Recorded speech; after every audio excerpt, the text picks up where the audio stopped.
Hi, welcome to Live from the Lockdown Lounge, Thursday night in Melbourne. And we've got a twofer tonight, 2-for-1, amazing act for you. And more on that in a moment. And we, of course, are brought to you by the amazing people at Cranbourne Music. And did you know their stores have been open this whole time, this whole pandemic time, Limbrook and Elizabeth Street City. Of course, you can shop online, click and collect, or get it delivered. Cranbourne Music, keeping us safe. I don't know if they would want me to say keeping us safe, but, you know, in a musical way, they are keeping us safe, keeping our ears safe. Ladies and gentlemen, you are watching Live from the Lockdown Lounge, and as always, so many segments, so many amazing artists we've had, and we're even going up another notch tonight. Like I said, a 2-for-1. We've got chat, we've got music, we've got gig chicken, we've got coping with lockdown, we've got, of course, Back When I Thought I Was Cool, but we always start the night off with pets are good for ratings, tenuous links between animals and music. Cows and accordions. Yes. Hey, all in the name of entertainment, people. Roll the video.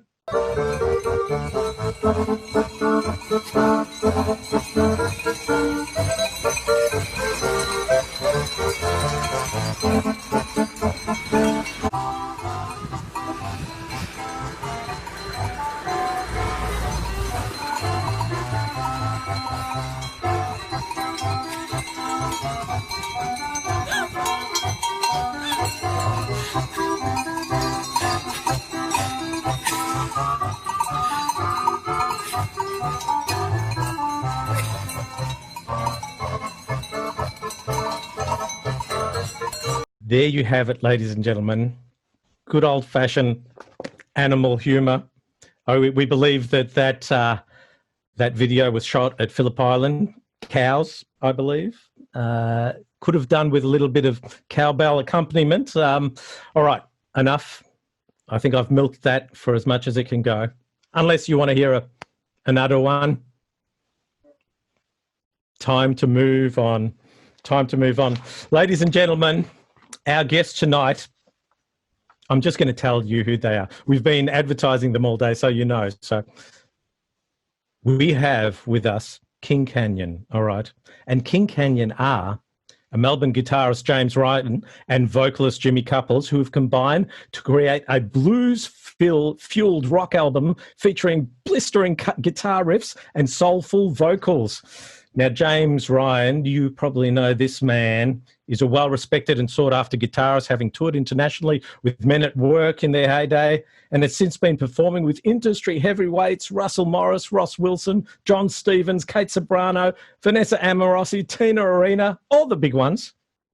His YouTube channel, I Love Noise, is about all things guitar and has almost 15K subscribers and has accumulated over 6 million YouTube views. That's only one half of King Canyon. Here's the other half. Jimmy Couples is known for his huge vocal chops and energetic stage presence. One of his original songs, Sunset Hills, was featured in the Australian movie Rise.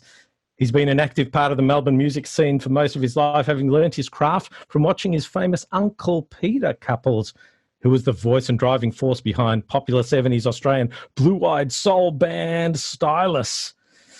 All right, their project King Canyon came about as a result of this whole pandemic situation.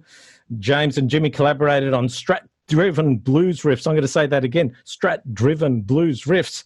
They've been working together since about mid-March, writing and recording, and they're about to release their yet-to-be-titled debut album. Ladies and gentlemen, give it up for James Ryan, Jimmy Couples, King Canyon. Hi, guys. How you doing? Hi. Hello. Are we on? How do we know? You are on. Hi, guys. Oh, there we are. Hello. All right. How you going? Oh, fun and game. We're feeling a lot of pressure after all of that. Yeah, it's a very impressive bio that you both have. Probably the longest that I've read. I was hoping that you guys were still with me by the time I finished. Well, we did. We went out and had something. Yeah. And you know, with that information there, quite a lot of it is actually true. Well, some of it, half, like a fair bit of that is actually true. Yes. How much was written by yourselves, and how much was? Well, I had to make up Jimmy's. See What? To make it sound less, so you didn't feel inferior. No, that's all real, all real. Fantastic. And look, you guys, so this new project has sort of been brought about by the whole COVID-19 thing. Have you guys worked together before? A couple of times. Yeah, only a couple of times, but oh God, it was just good timing because the COVID-19, no work, we're all sitting at home trying to find things to do, and then when I got the call from James, I popped over and we just started writing. And no, you didn't come over, remember, because you weren't allowed to. It means he virtually came over. That's right. Yeah. Across the wires, he did. Yeah, I was in one room and he was in another. You were socially distancing. It's all cool. No one, Dan. I'm sure Dan Andrews does not watch this show, so we should be cool. He's got China on his mind at the moment. Yeah, right. But honestly, we were like the first, I don't know, 2 or 3 weeks. Yeah, was just because that was when I'd come back from overseas, but that's another whole story. So I was in isolation, like the 2 weeks isolation at home anyway. So it was from when we started communicating. It was about 2 or 3 weeks before we actually got together. In a room, socially distanced, obviously. But yeah, so the first thing was just emails, text, whatever, ideas. Yeah. Fantastic. Hey, we're going to hear some originals throughout the show. But one thing that we do in this show is we put out a musical challenge. Basically, the musical challenge is that I'm just going to throw songs at you randomly throughout the interview, and you're already actually bound by contract to agree to this. But just for the sake of the visual, do you agree? Sure. Yes. What are we getting ourselves into? Well, I don't know. So, gentlemen, just at any random time when the mood takes me, I'm just gonna pluck out a song, and you will be bound to perform it. Okay? Of course, we know. Good. Because Jimmy's great with remembering lyrics. Put on the spot. Oh, gosh. Okay. All right. Okay. You can't Google lyrics and stuff either. You just have that's to. all right. Okay? Yeah. No, yeah. Look, you just look at me and go, No, I'm not.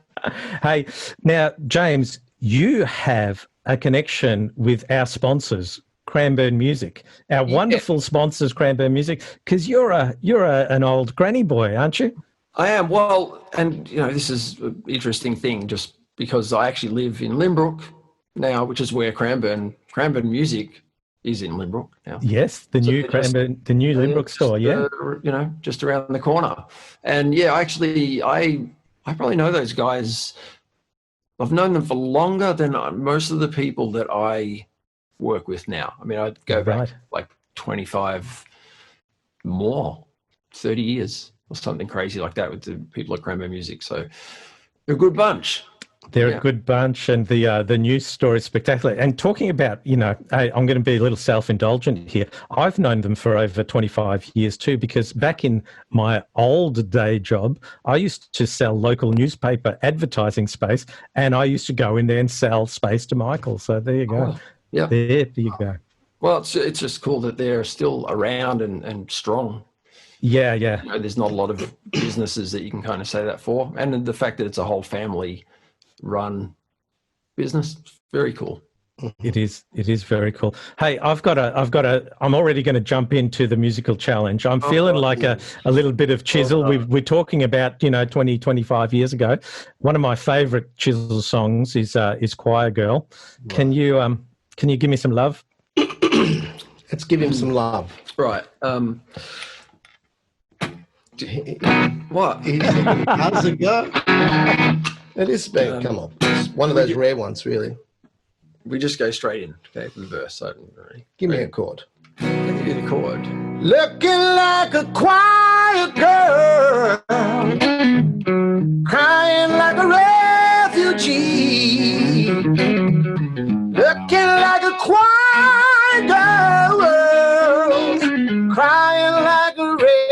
G.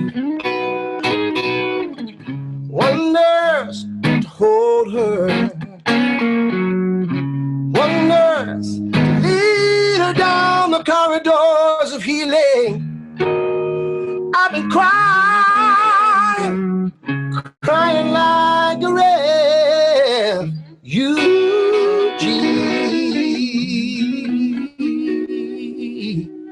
Yeah. Wow. Spectacular, guys. In the song, some of it. Yeah, some of those chords, yeah. Anyway, yeah. Way to rise to the challenge, because you both seemed, like you weren't into it, but then you just hit me out of the park. So I'm just gonna go harder now. Hey, no, we should have started off by saying.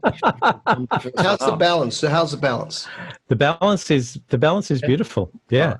When James started playing the guitar, I thought, oh, the balance is going to be right. But then, Jimmy, of course, your powerful vocals came in and just, Oh, lovely. In case you don't need to overpower, you don't got to. Was the miming good? Was the miming good? I mean, the miming was spectacular. I was watching your lips very, very carefully. Nothing weird, just. No, he does that a lot. Does he? It sounded weird a lot. Because you dribble, and I'm like, dude, I'm just saying. Yeah, I know. Yeah. Anyway, sorry. Fine. It's an age thing. Hey, dribbling, and it happens from many orifices too. By the way, guys, just be ready. Be ready. I'm ready. Now, Jimmy, early music influence. Obviously, your uncle Peter Couples had some kind of influence, but is that throughout the family very musical? Yeah. Well, my mum and dad, when we come out from Great Britain, they were singers. So they kind of started singing pretty quickly in the 1970 when they hit Australia. They just went all around Melbourne singing in all these great venues. And then I didn't actually realise that Peter and I were cousins until one time I was about probably 23 or 4, and I was singing in a venue, and I recognised him, and I went up and I said, Peter, and I just spoke with him for a while, and but I didn't actually tell him my name. It was funny. We just got off on the music, and he came up. He said, "What time do you start?" And he went upstairs, and I was singing a song by the Police called Roxanne. And when I come off the set, he was still there. He said, "I've got to grab your number." So I gave him my number, and when I wrote Jimmy Couples, he went, "You're Jimmy Couples. Your name Couples." He said, "You've got to come over to the house." So I went over to his house at the time in Elsterwick, and it was terrific. We just sat there playing all this music, and then we went through all the family tree, and we realised we were actually related. Wow. Fantastic. Yeah, and the genetics. I mean, because he could sing pretty high as well. He was more... and he is more R&B, sort of soulful than rock. Is that accurate? Yeah, absolutely. Yeah. He's got a beautiful, beautiful voice. And actually, we did record a song together many, many years ago. And I always thought that we had different tonality to our voices. But when we recorded this song, he did the verse and the chorus, and I come in on the bridge. And the verse and the chorus, and it was really bizarre because we sounded exactly the same. When I come in, I sounded just like him, and he sounded like me. It was really funny. Fantastic! Great experience. Yeah. No, what a great story. And he's still doing gigs, and you guys did some live gigs together, maybe a few years ago, local Melbourne. Yes. Yeah. The Flying Saucer. That's right. Yeah. But I did the Otis Redding, Wilson Pickett stuff, and then Peter come on and did Stevie Wonder. Great. Man, because he's just perfect for all of that stuff. And then we did a few songs together at the end, and it was just a great night. Ronnie Pierce on guitars, and sounded great. Really good. Fantastic. And James, so you've worked with some icons as well of the music industry, the Aussie icons. Tell us a little bit about, some of the best experiences you had with like say Vanessa or Men at Work. And I have to be careful, because if I mention one. Yes. Well, I'm not asking you to rank them. I'm not asking you to rank them. Just no, but I might be like, I did a really good thing of that, and then I find out when gigs come back, I find out, oh no, Ross has got another guy playing now. Is apparently you didn't mention him in your favourites. Yeah, be careful. So they're all amazing. Of course. I'm actually really feel very privileged to have got to work with the people I have, because they are all great people.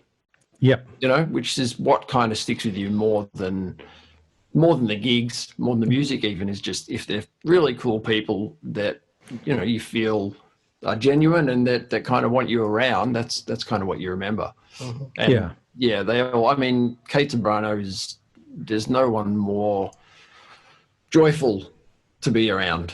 Yep. You know, so people like that. So you go to a sound check, a gig, whatever. It doesn't matter how you're feeling. You get there. Might be a crappy place, might sound crappy, and she comes in beaming. You know, gives you a hug, and you're like, oh, whatever about the gig. It's fine.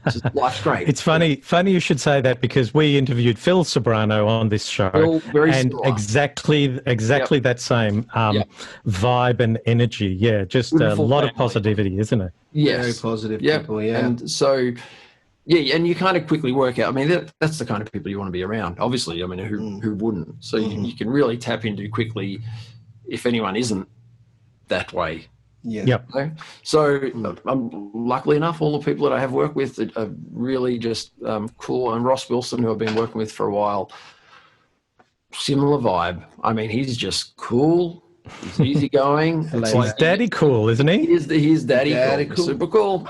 You know, so you get to the gig again, like, doesn't matter what's going on. He gets up there, sound check, he just starts jamming because he still just loves to play. Yep. And you're like, this is cool. This is great. Yeah. Life's pretty good. Great guy. You know. Yeah, yeah. Well, look, you've worked with some iconic artists, but you've worked with some iconic companies as well. So, Fender, Roland, Seymour Duncan, all of that stuff. Tell us a little bit about that, and you know how important that is. And I can see you've got all your guitars behind you there. I'd love to know which one's your fave. I'd like to know too. Then I could stop buying them if I could I just love that's my guitar right there. I don't need any more.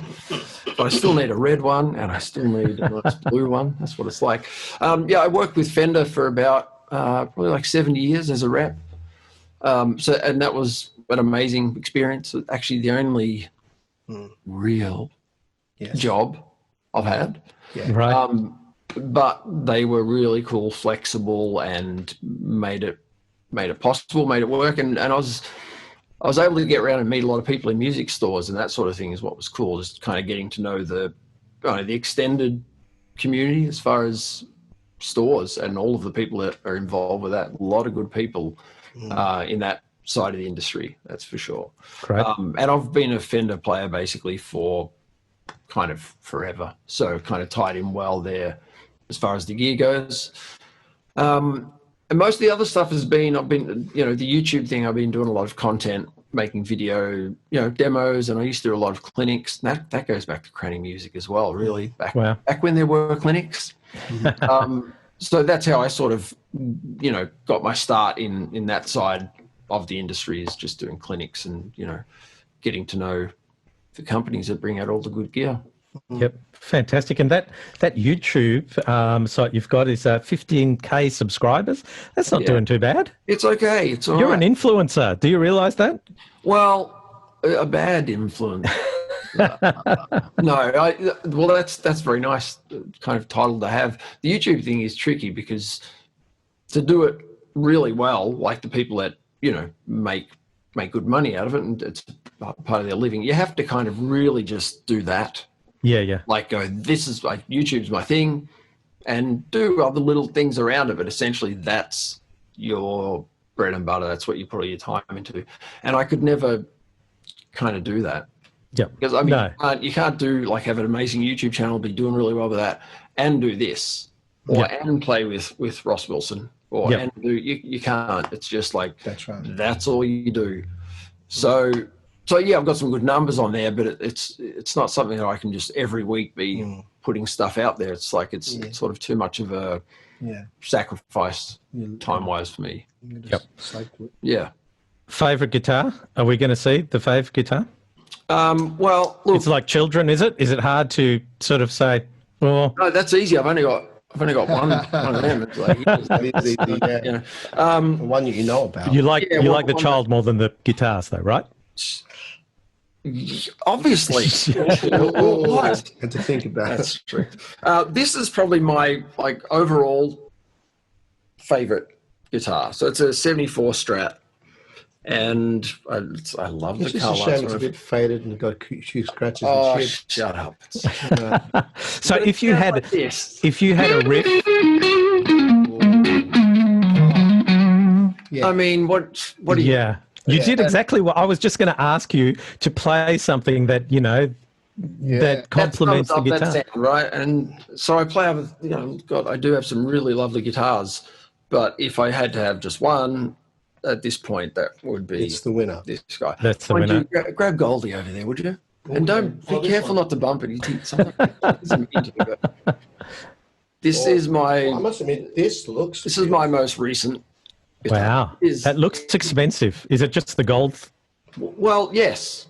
I mean, they're not gorgeous looking. they're not cheapo, but it's not like some want me to super grab that expensive one guitar. while you- No, don't touch. Oh, Don't even point. So this is the Charvel. Yeah, the gold is just absolutely beautiful. These are amazing. So I do have quite a few that are Strat type, Yep. super Strats and whatever. But the problem is they get us with. They know we're suckers. yes. Look at this, beautiful. That- that's right. You look at that and you go, "I've got to have that." I wasn't because Gotta have I it. need one of the guitars that does. look. Look, It's a little. Oh, that's. it's so that's so beautiful. sweet. It says, "JR for JC." Put it down. Carved with a knife like a tree. The old tree. Damn you, Cranbourne Music Marketing Department. You get us Yeah, every exactly. time.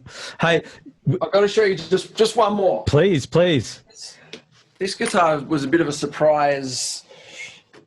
I fell in love with. It's a Yamaha Revstar, and this, aside from the fact that whenever I play this, everyone always says Must admit, it's nice. that's a cool looking guitar. Mm-hmm. But this thing is one of my absolute favorites. Yeah. So if I had a couple of guitars, this would be one of them. Wow. Sounds amazing, this guitar. Beautiful. Yeah. Yeah. All right, better stop me, otherwise, see what happens. No, we could go forever. You're kind of like showing off now and rubbing in it. I'm not. You're But have you rubbing seen this? No, see, Yeah, you I'm see? not doing that.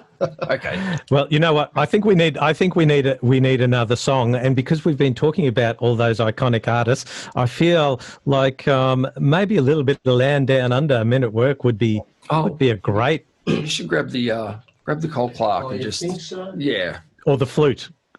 Have you got a flute? Oh well, the flute. The flute's just getting serviced. Damn Oh, it. yeah. Yes. Jimmy does.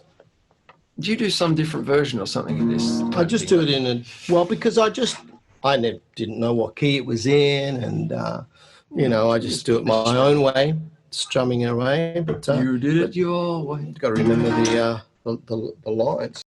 And this is a You don't. little band I've got to throw out the way. Yeah, you better be careful.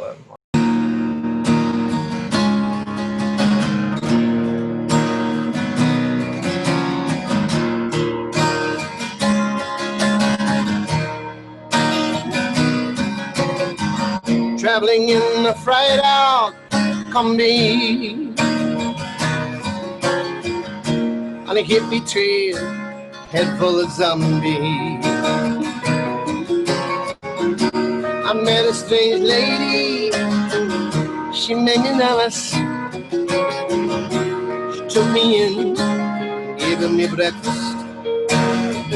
She said, "Do you come from a land down under? Women go and then they plunder. Can you hear the thunder? Oh yeah, you better run, you better see the light." Happy chord ending. So good. Ending. Nice.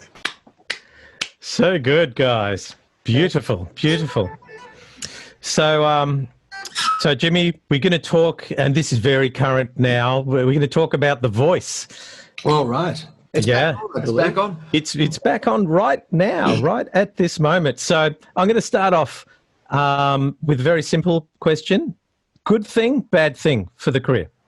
I think it was a really good thing at the time because like most singers out there, just trying to get gigs and trying to keep your head above water, I thought I've gotten myself into a little bit of a pattern where I was just doing the same gigs every year and the odd wedding here and there and the same things around and around.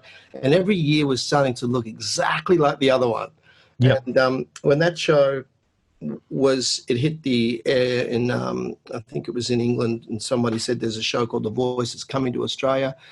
Why don't you give it a go? And I thought, oh, God, no, I couldn't put myself through that. No way I want to do that.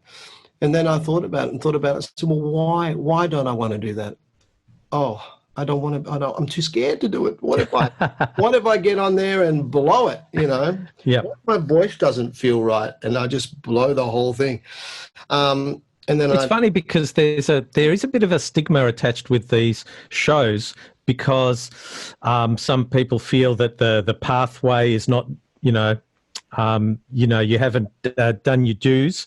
But for me, it's like talent is talent. It doesn't matter what the platform is. That's right.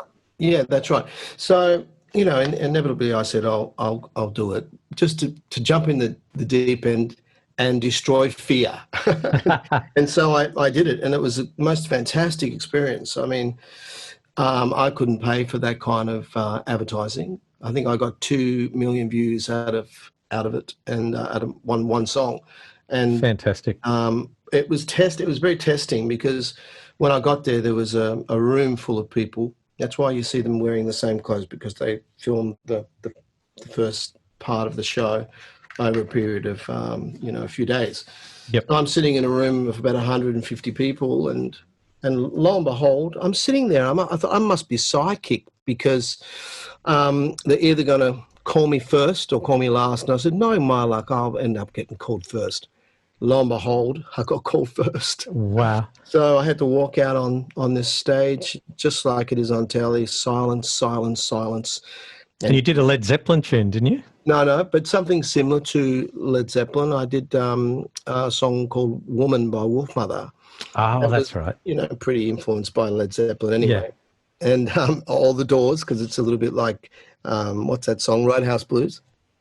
Yeah, so I belted that out, and I felt great. I felt very empowered, and I thought it was a very, very good thing for me, because I really wanted to push myself at that stage in my life and stand in the spotlight rather than do what I'd always done in the past, be humble and let other people take the light. Yeah.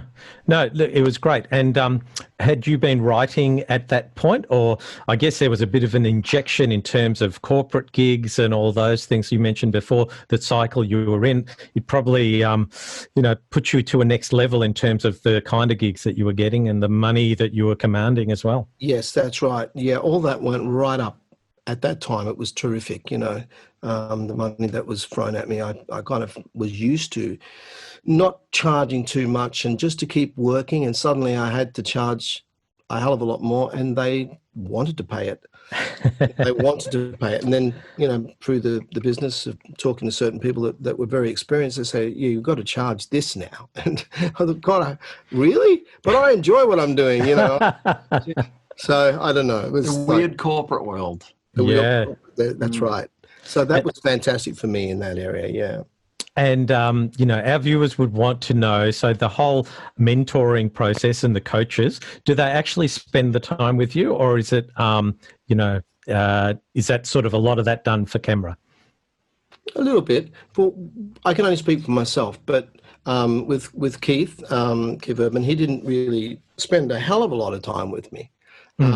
He would just basically walk in the room and I would sing my version of the song, and he'd go, whatever you just did, do that. That was the first thing he ever said to me.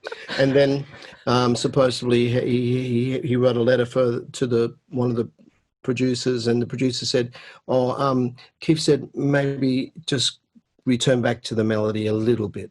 Right. So that was it.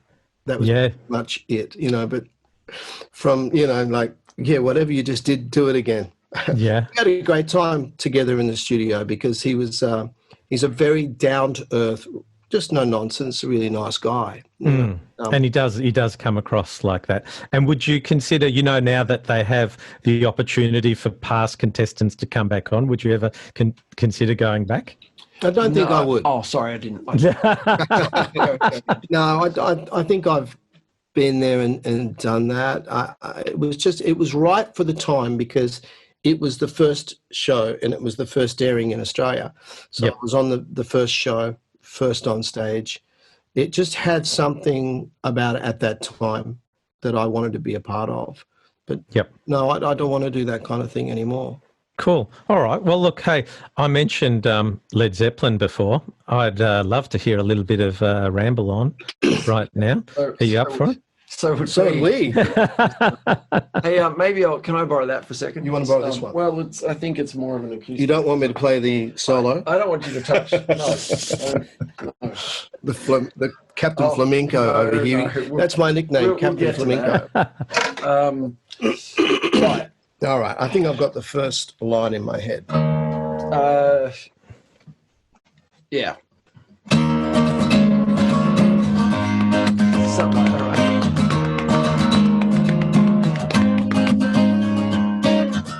Leaves are falling all around. Time I was on my way. Thanks to you, I'm much obliged. Such a pleasant stay. And now I smell the rain. The autumn moon lights my way. And with the rain, I feel the pain, and it's heading my way. Can we just go like you do it? And there's just one thing I've got to do. Yeah. Ramble on. Now's the time to sing my song. Sing my song. Around the world, I got to find my girl. Walk my way. It's been this way 10 years to the day. Ramble on. Ramble on.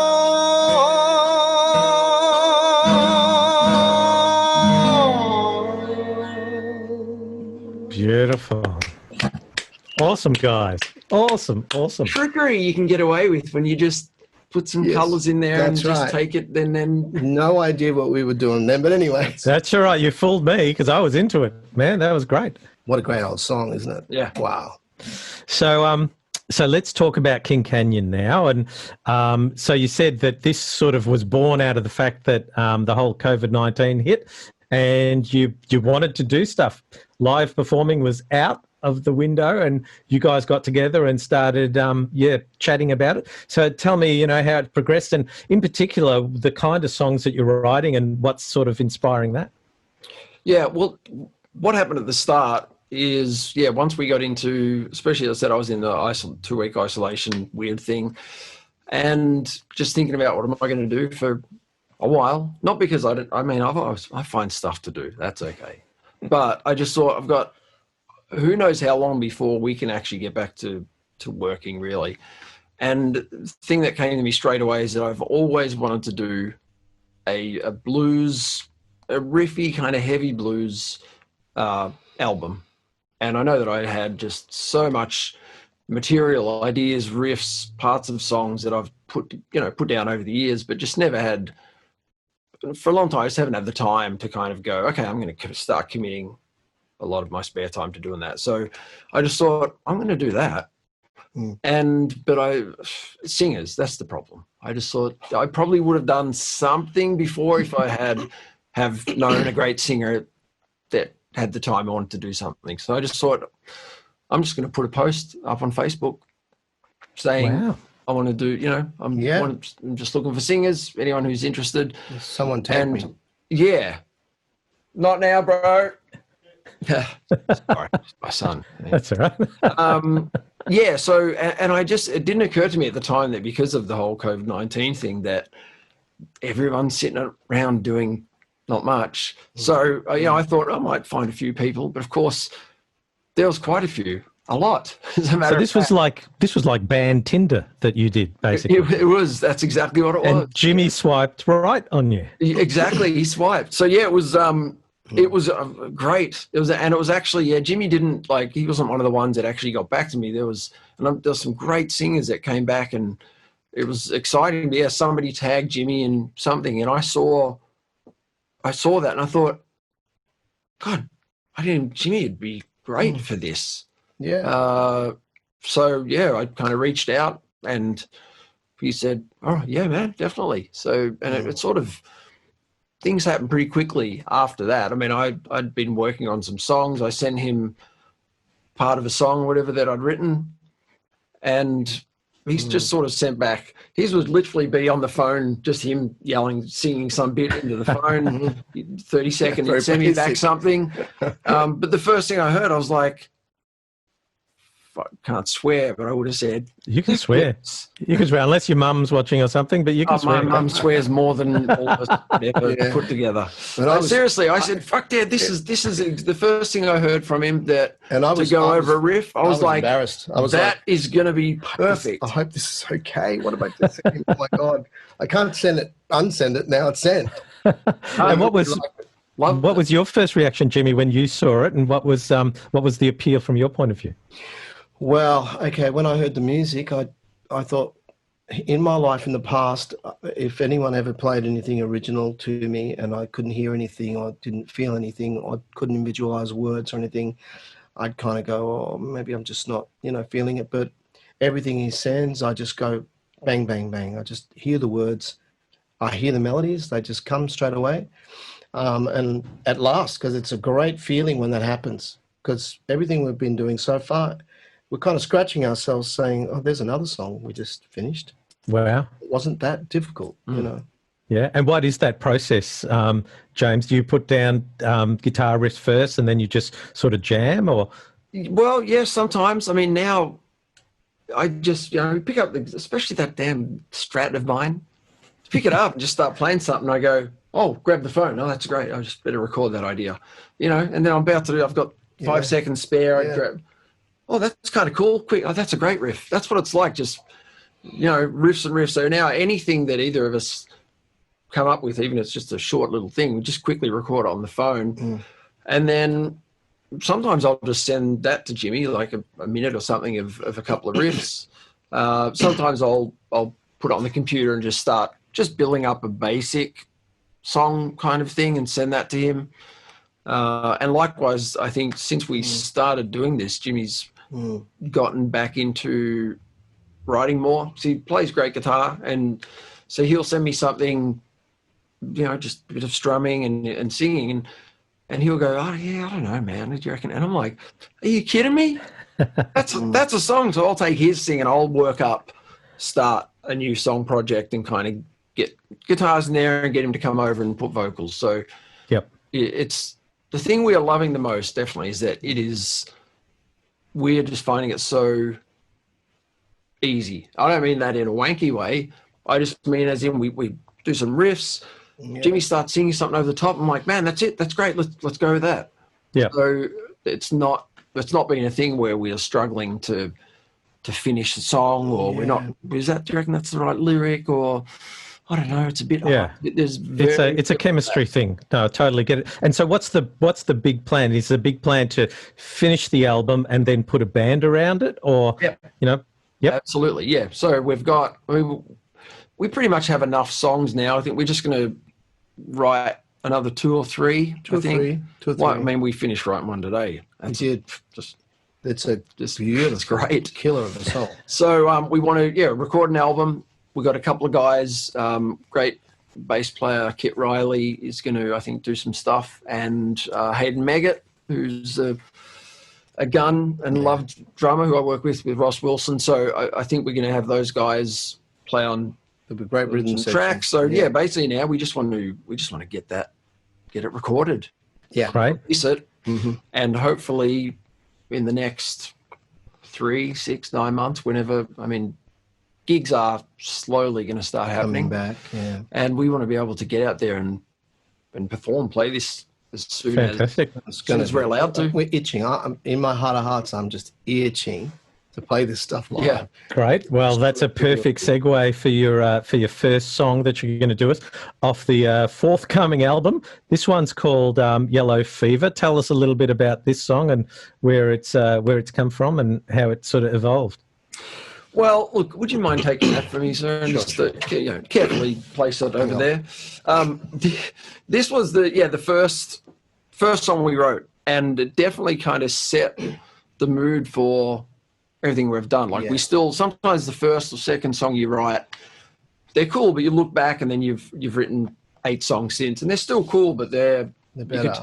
This one is like, man, every time I was like, this is like one of the best songs. It's great energy, isn't it? And this was one that I kind of wrote most of the music and put drums and bass to it and just sent Jimmy the track. And I had it called Yellow Fever only because when you write an instrumental piece of music, and I've got hundreds of them, you try to name them something. Sometimes they're just 1, 2. I would name them by Pink guitar, whatever. And this one, for no reason at all, I just went, I don't know, Yellow Fever or something. And then he comes back and he's written lyrics and with a chorus, Yellow Fever. I just took it literally. And I just went, great.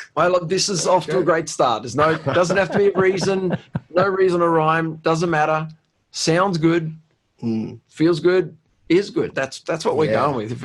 If we feel good about it, then that's good enough for us. Sounds like the potential name for the album. Sounds good, feels good, is good.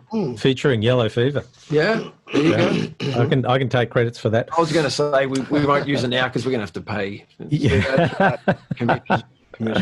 Well, let's hear. I'm itching to hear this stuff now. So, ladies and gentlemen, we have King Canyon playing a song off their forthcoming album, yet to be named, Yellow Fever. Take it away, boys.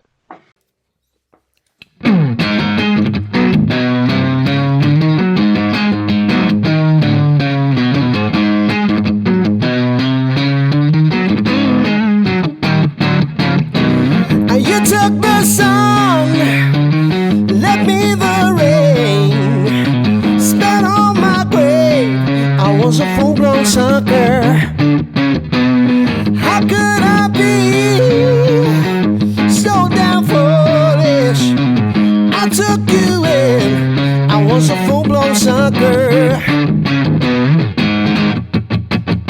Sucker, down on my knees. Oh Lord,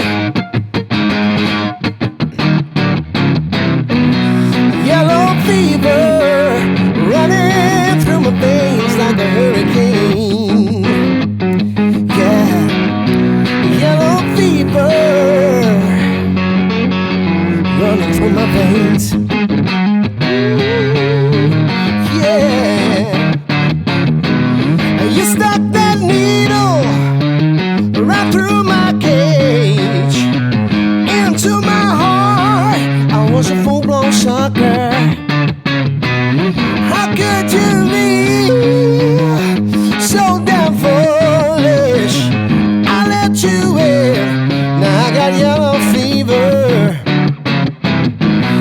Yellow fever running through my veins like a hurricane. Yeah, yellow fever running through my veins like a hurricane. Oh, yellow fever.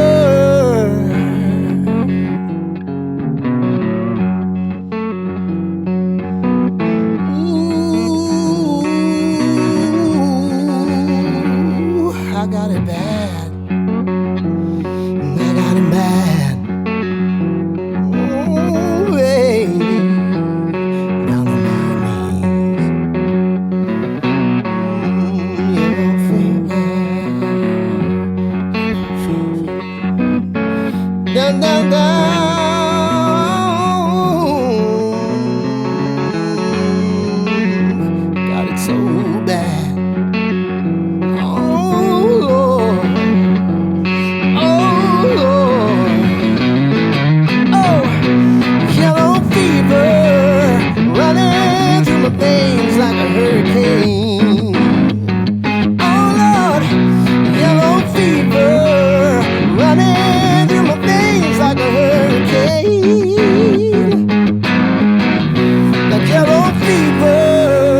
awesome, guys. Thank you.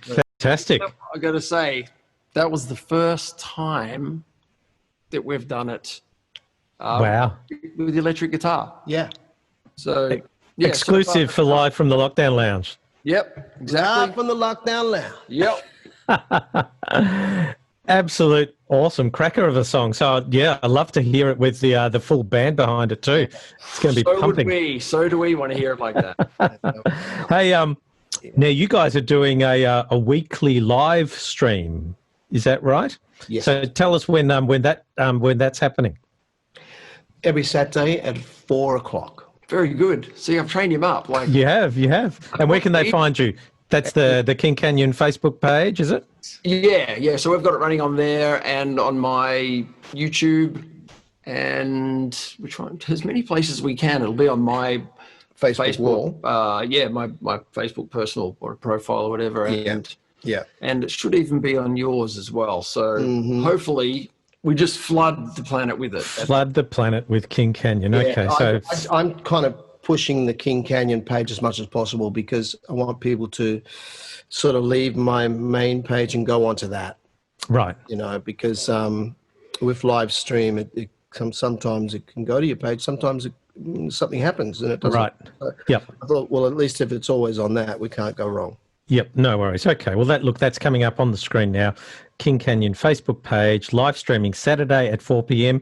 And James, you've got a guitar playing live stream, the JR Jams as well. The JR Jams. Which I guess is not on Saturday at 4 p.m. or Correct. around that general It'd be time. amazing, though, if it was. That is on Friday nights at 7 o'clock. Friday night, 7 p.m. I mean, and where can they find that? That's just on, well, I mean, I did start a new page for it as well, the JR Jams, but also just on my profile on Facebook. Yeah. And, you know, I just started that because, again, the same thing of like, we've got time, there's no gigs, and I just wanted something to force myself to kind of work harder and have to learn a new skill, and also just to be, you know, in front of people, although I wish I could see them, but but as in you're live, you just have to do your thing, and it's a weird, it's great, but it's weird, and it's a lot of pressure when you're doing your own thing. Yeah, it's funny. A lot of musos have been talking about that. In fact, we had Dylan Boyd on last night. We asked him what the last time he was nervous, and it's basically play in front of thousands and thousands of people won't have an issue, but that red light comes on for the live stream, and you've got no, you know, connection or feedback, and that's when the nerves kicked in. So it's a very new world for us musos, really, isn't it? Sure is, and it is. It's just it's a different type of anxiety. But it's, you know, it's great because you're flying by the seat of your pants, even if you've got stuff worked out, but especially if it's just you doing it, and you're it's not like a gig where you've got one thing to do, which is be on stage and perform whatever you're supposed to do. This you're doing that, be thinking, does it look right? Oh, I'm not sure if there's a sound, or it's too just I'm on the wrong camera. Oh, hang on. Oh, and what was I forgot to say that thing, and my guitar's out of tune, and you can't stop. You can't. That's the thing, is you can't go, look, I'm just going to pause this for a minute because I'm going to start this again. You can't. That's right. You just have to keep going and learn. And you know what it's done for a lot of the guys and girls in the industry is it's forced them to come out with a bit more personality, because there's, you know, you do need to interact. You do need to chat a little bit between songs. You need to be a bit engaging. And I think that's a skill that sort of, you know, I guess is being tapped now, which is definitely. Is yeah, that's right. I mean, the streaming thing, which probably comes more, well, it is more from the gaming world and that community. And it's all about personality and character and all this stuff, even if they're a bit crazy over the top, whatever it is. But, you know, none of those would be playing games going, oh, yeah, cool. Yeah. Right. Well, they're not going to get anywhere because the people expect. So they want to see personalities and character and interesting interaction. And, you know, why would we go to the trouble of doing it if there wasn't that anyway? Then it would just be hard. Absolutely. Hey, this is where and you can jump in at any times, James. This is where I do my little live read on Cranbourne Music. Cranbourne Music, we are proudly brought to you by the amazing people at Cranbourne Music. Stores are open in Limbrook and Elizabeth Street City. You can go online, click and collect, or get it delivered. In fact, we encourage you to go in the store. Would you like to add anything in your best radio voice, James? Well, and if you happen to be visiting the Limbrook store, please pop in to... oh, no, I'm not going to give my address. The best coffee in... Oh, yeah. Look, it could be in the whole, whatever this area is called. Not just Limbrook, I mean, Cranbourne. I'm just saying the coffee, I make coffee here. Really? No. Well, maybe the people that come to Limbrick Straw, if they stand out the front of Cranbourne Music and they can sniff their way to your house, then you'll give them a coffee. I will make them a coffee, you know. That seems like a reasonable challenge. And if they say also, you know, I'm here because I saw you guys live in the Lockdown Lounge and, you know, they were talking about Cranbourne Music. Look, if they drop that, they're coming in for a coffee. Hey, well, I guess if the light's on, as long as they can see the light, maybe they can... Hey, what a segue. Oh, you are good. What just happened? So let me think. This is... Putting us on the spot. I love Credence. I love this Credence. Not long ago and realised, I mean, yeah, Credence, what a catalogue of... Amazing. Some of the greatest music ever that could ever be written. Normally, I'd warm up. I shouldn't say that because we're going to do this one. I'd normally warm up. Oh. So this is John. Sorry, this is I easy. apologise on behalf in case I blow it. Right. All right. Oh, lucky it's that chord again. Wow. Oh, sorry, I'll do a bit of...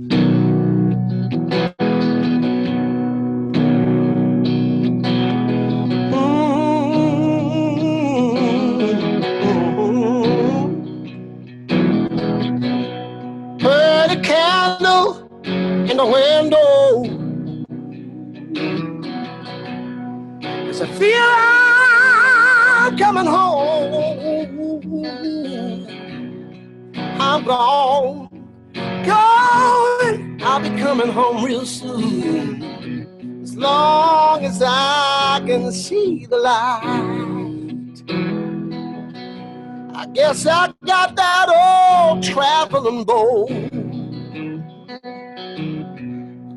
I'm bound to drift a while. Baby, I'm gone, but I'll be coming home real soon, as long as I can see the light. Beautiful. Beautiful. Really blew up some damn high notes in that, Jimmy, that you got effortlessly.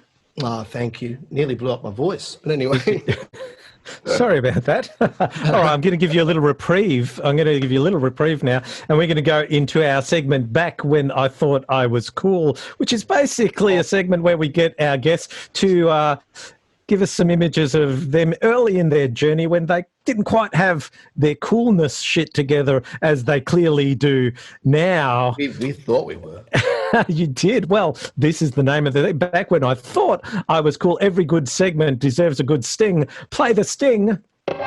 Ooh, how you like me now? How you like me now? Ooh.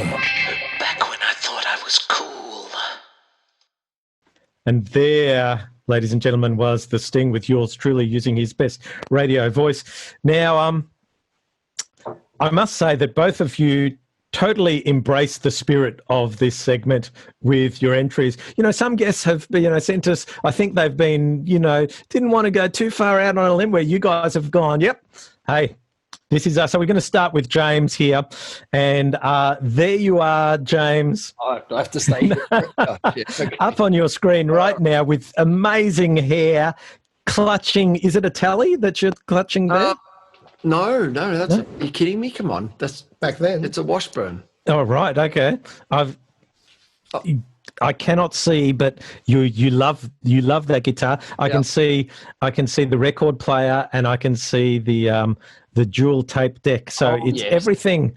Mm-hmm.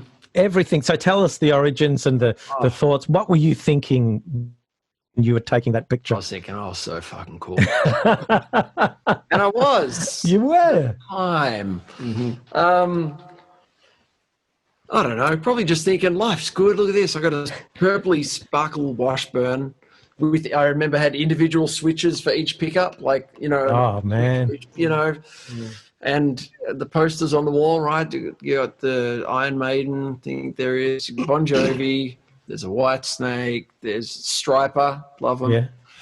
I mean, you know, Mum's permed my hair. And what hair? Like, it just went on forever. I'm just going to come out and say it. It's like, Wow. Mum, you know, back in the day when mums just used to be the hair, like they cut their kids' hair, right? That's just how it used to be.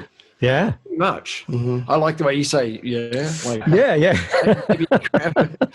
Well, it's sure it not was. my job to diss our guests, so you know Good, I do. yeah. I go along with. Well, I think that was pretty common anyway, and Mum used to perm my hair. How did that? We had another guest on last week that used to straighten his hair with the old, you know, Breville sandwich maker crimper things. Yeah. Okay. So there you go. Yeah. Well, James, you should be very, very proud, and we respect you for showing us that picture and putting it out in the public domain. And Jimmy, not to be outdone, now your image is coming up now, and there you are again with great hair. What's the deal with the great hair? And I don't know if it's a hooped earring or it's a cross, well, just the one ear. Is that? Yes, I think so. I think it was a cross. Yeah. May have been a music note. Oh, please. Oh, wow. So yeah. Man, and I want to say that they're tracky dacks, or they're sort of are they flared? Is there any MC Hammerish thing going on there? They were a bit sort of. They were like they looked like leather, but they weren't as daggy as leather. So they looked like leather, but they kind of had a sort of a raincoat looking finish. But they just fit me great. They just fit me really great. And you look very comfortable. You look very comfortable and content. I was very content, and the thing was, I had very, very, like I was like 40 kilo. I was a very skinny guy. Yeah. I never ever looked skinny because I always had chubby cheeks when I smiled. But the pants, they were elasticated, and I liked it. It's a bit, so I wouldn't wear them now, but I could tighten them, and they wouldn't. No one could dack me. You know, when I was that age, people always wanted to.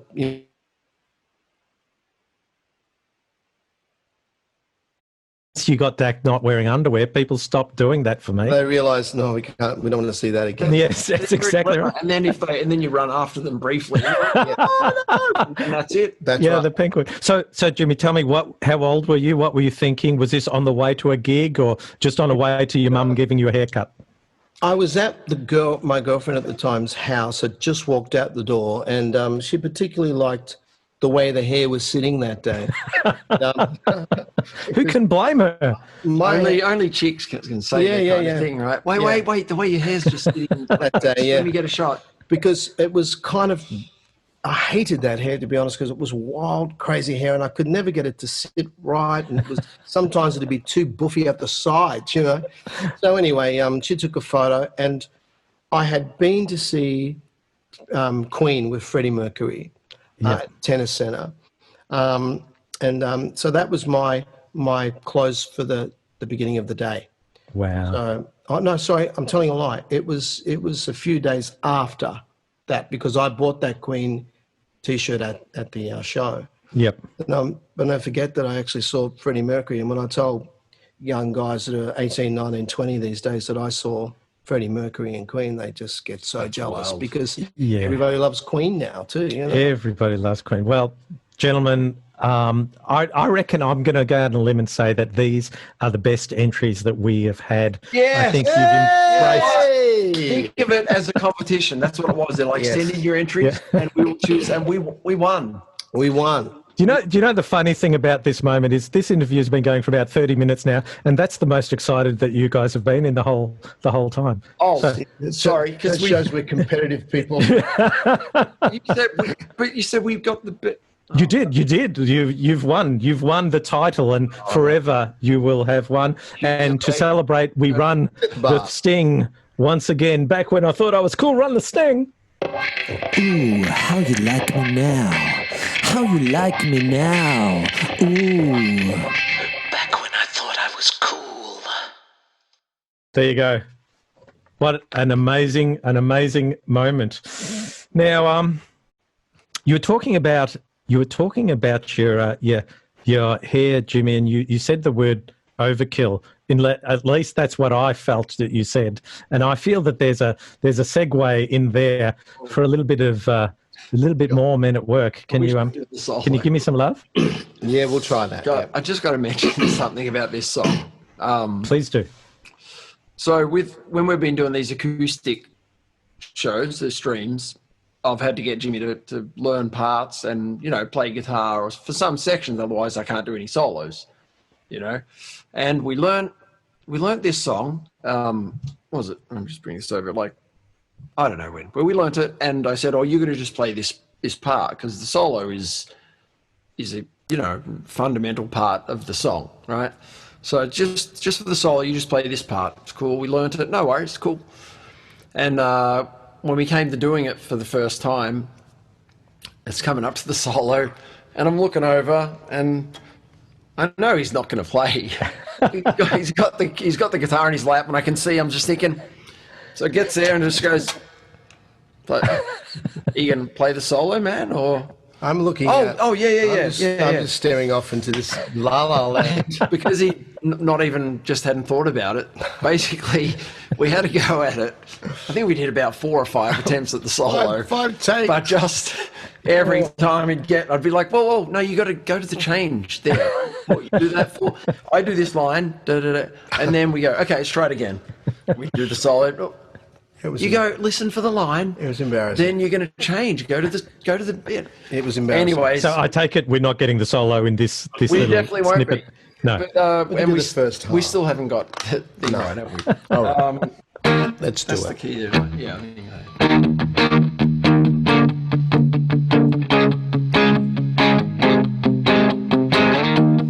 I can't get to sleep. I think about the implications of diving in too deep, and possibly the complications, especially at night. I worry over situations I know will be alright. It's just overkill. Day after day, repeat. Night after night, my heartbeat shows the fear. Oh, disappear and fade away until another day. Awesome, guys. Yeah. Hey guys, this is our the series as we get in this show. Talk a little bit about the whole thing that's brought us to this point, COVID-19, and how it's affected us and revenue streams. And we start off with, obviously gig cancellations has ripped through all of us, but the one thing that's unique to each individual is their emotional response to it. And perhaps we'll start with you, Jimmy, and just, when you realised that this was as big as it has become, what was your sort of emotional reaction to it, and in terms of prospects for future and all that kind of jazz? Wow, gosh, other than being, incredibly concerned about people around me and my family, and particularly my mum and dad being in their late 70s, it was a little bit of a worry there. I mean, we took on all the precautions and washing hands up to elbows and wearing a mask and stuff. And it was strange because there was a lot of people out there that were kind of almost laughing at me because I had a mask on and stuff like that. And I thought, well, guys, you got to take these things serious. And the best thing to come out of it really was was just being, able to have the time to be creative. So a real positive has come out of it, basically. But it certainly was a scary time, and looking at the rest of the world. And I think I'm pretty proud of the way that Australia has got through it. Done very, very, very well. Yeah, I agree with that. I think both, state government, federal government have handled really has been a shit sandwich as best as they possibly could. There's so many variables to take, into consideration, and no political bias because one's red and one's blue. But I think they've done the best that they can with given the situation. Yeah. How about you, James? From an emotional perspective, and from seeing all your gigs sort of evaporate, and how did it impact you? Yeah, pretty bizarre. I won't get into the full thing because it'd seriously be a whole other story, but I was overseas. We'd planned to go over to America sort of start of March with a young artist that we've been sort of writing music for and producing. And it was just when it was starting to get a little bit crazy, but things hadn't full on, it wasn't full on yet, but it was getting a little crazy. But we sort of weren't able to really cancel unless someone was going to lose like 10 or 15 grand. So it was sort of like, well, we'll just go over there and this was to America. We'll go over there and we'll just see what we can do. We'll still do some fun stuff. We've got a couple of gigs organised and that sort of thing. And the funny thing is too, we were flying into our first stop, and our main stop was Seattle, which at that point was the hot spot in America for the virus, right? Yeah. Wow. But even that, we're like, well, we looked at trying to change some flights, and even that was going to cost more to change a couple of flights than the whole flights had cost in the first place. So at that point in time, the airlines, Airbnb, everyone were just being asses about it. No one was, being helpful. So we just went, well, look, it's still fine. Let's just go in there and, do what we can do. So we got to Seattle. We were staying in this amazing place, incredible. But within, from day to day, it just was ramping up like this. So we had a gig in Portland. So and things were still getting crazy. We went over there. I think just as we were driving over there, basically Washington State and Seattle they changed or brought in the regulation for no gatherings. We're like, oh great, because we had a great gig organised. But okay, well, we can't do that gig now. So we went to Portland, did this one little gig, and the next morning before we drove back, they'd just called the same thing, right? No more gatherings. We're like, shit's dropping everywhere. Things were changing rapidly.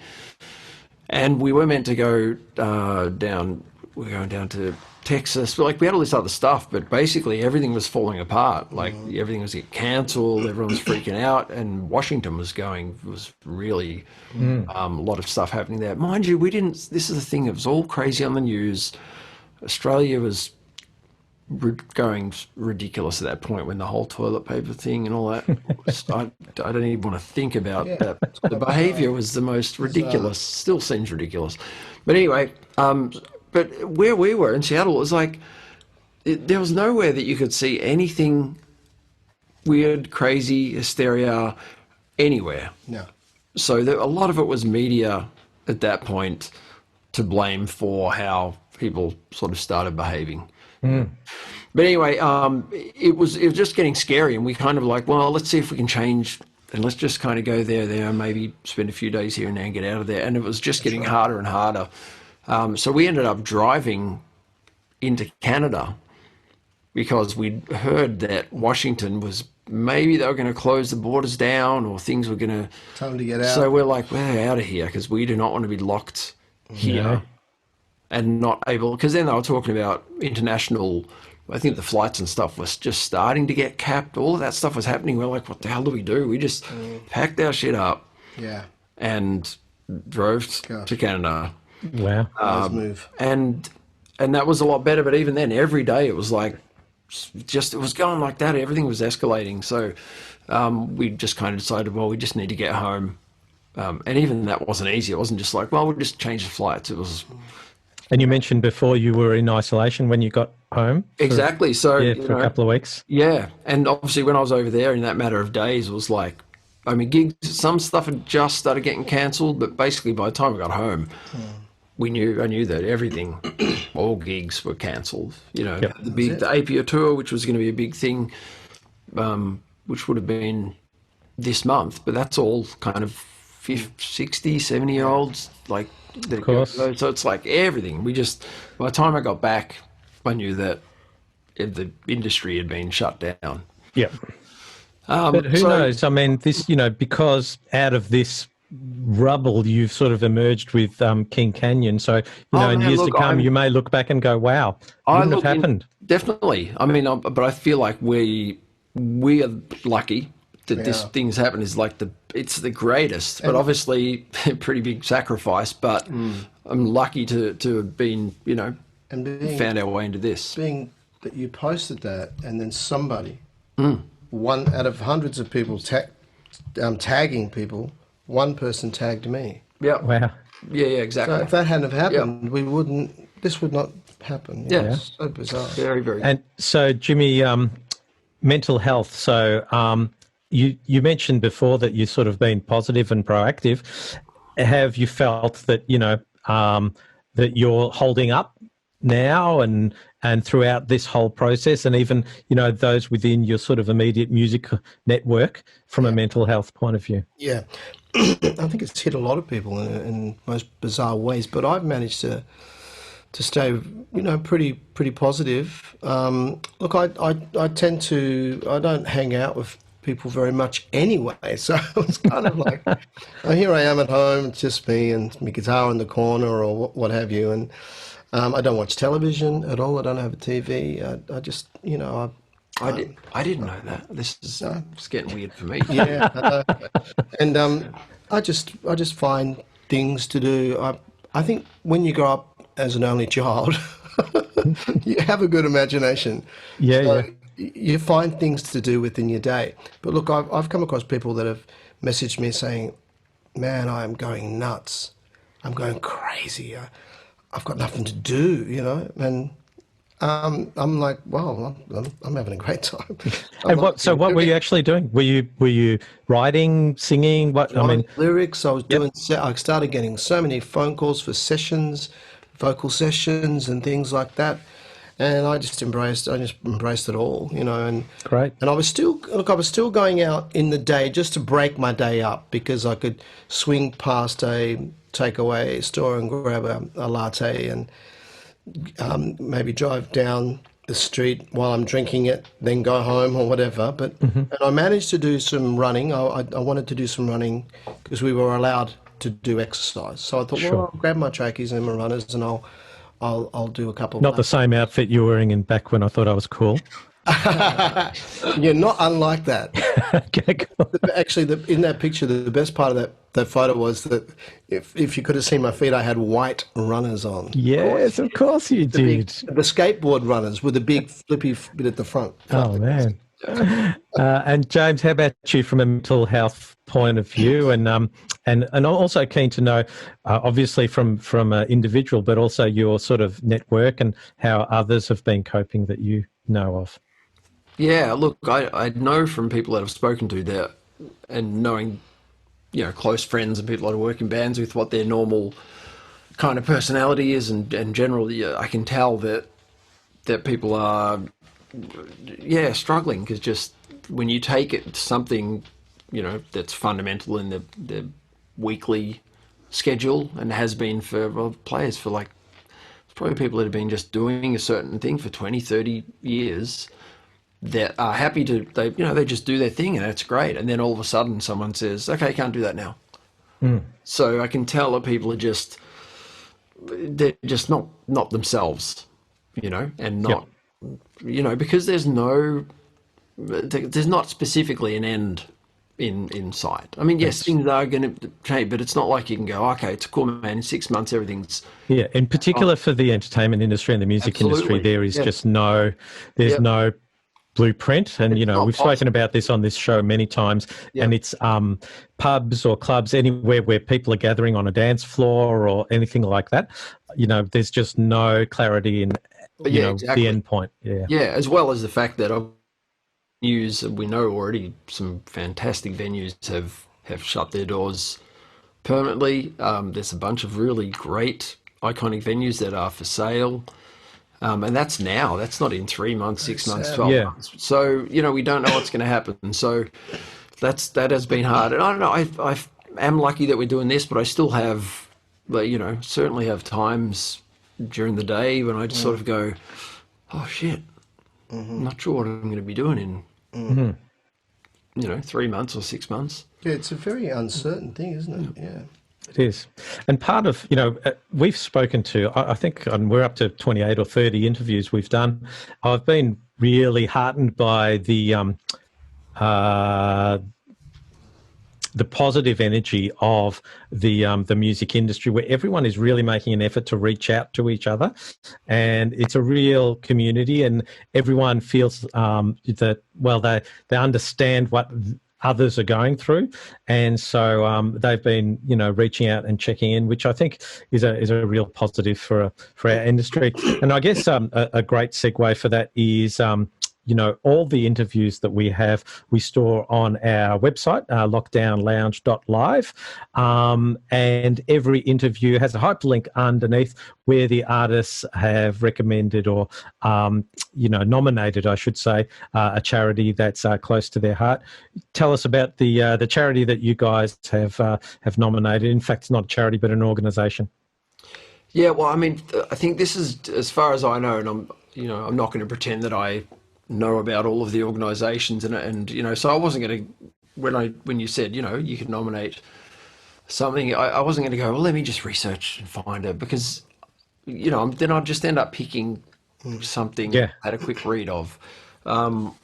So I thought, what's the one that's been most kind of widely, I don't know, not promoted, but it's just one that I know is one of the bigger organisations, and that I figure, you know, if there's any money that happens to be able to come around by result of us doing tonight, that I want it to go to somewhere that's, you know, they know what they're doing, and that the money is going to go out to whoever sort of needs it the most.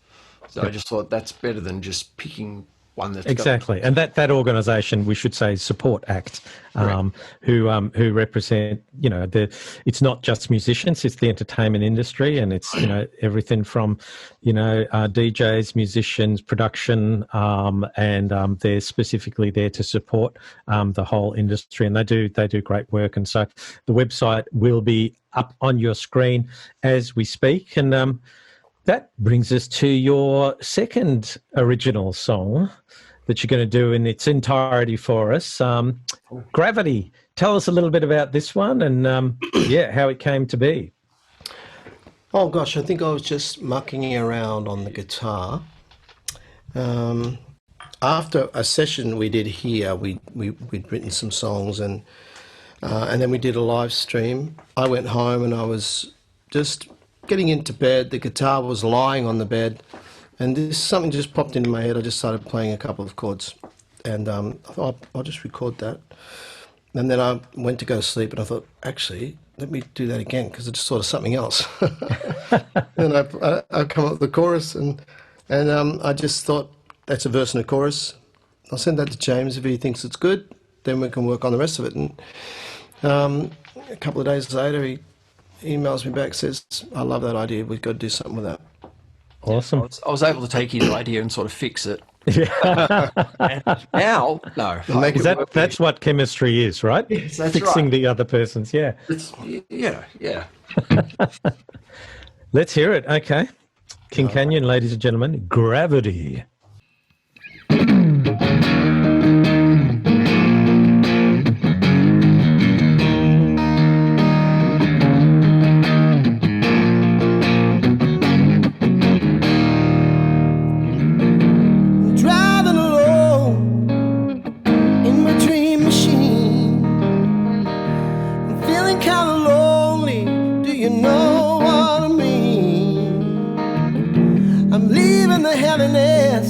The city lights behind. Who knows what tomorrow brings? Who knows what I'll find?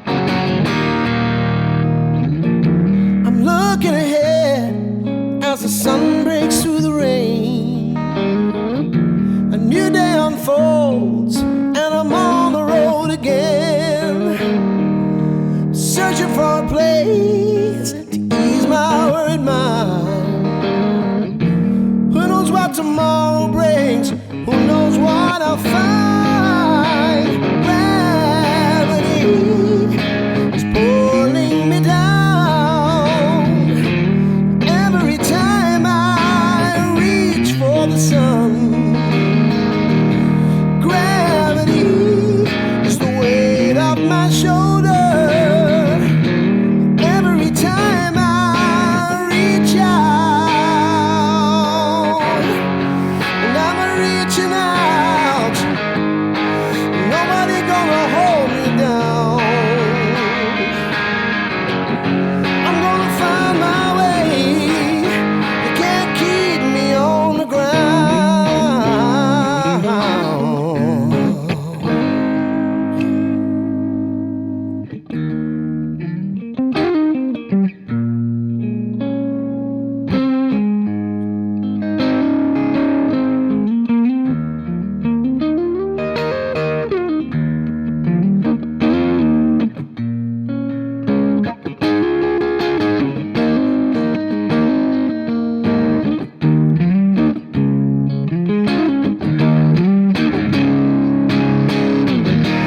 Gravity is pulling me down. Every time I reach for the sun, gravity is the weight of my shoulders. Every time I reach out, gravity is pulling me down. Every time I reach for the sun, gravity is the weight of my shoulders. Every time I reach out, and I'm reaching out, I'm reaching out to you.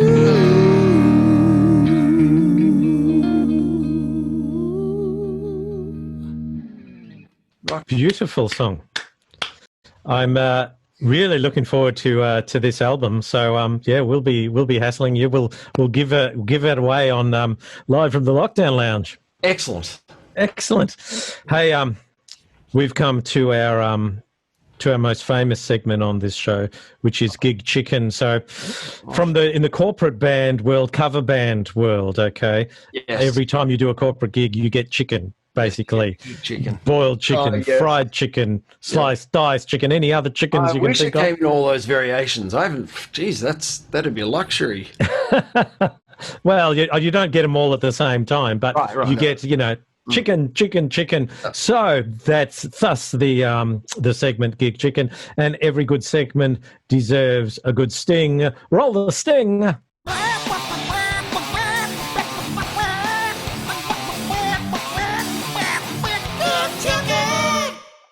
There you have it. There you have it.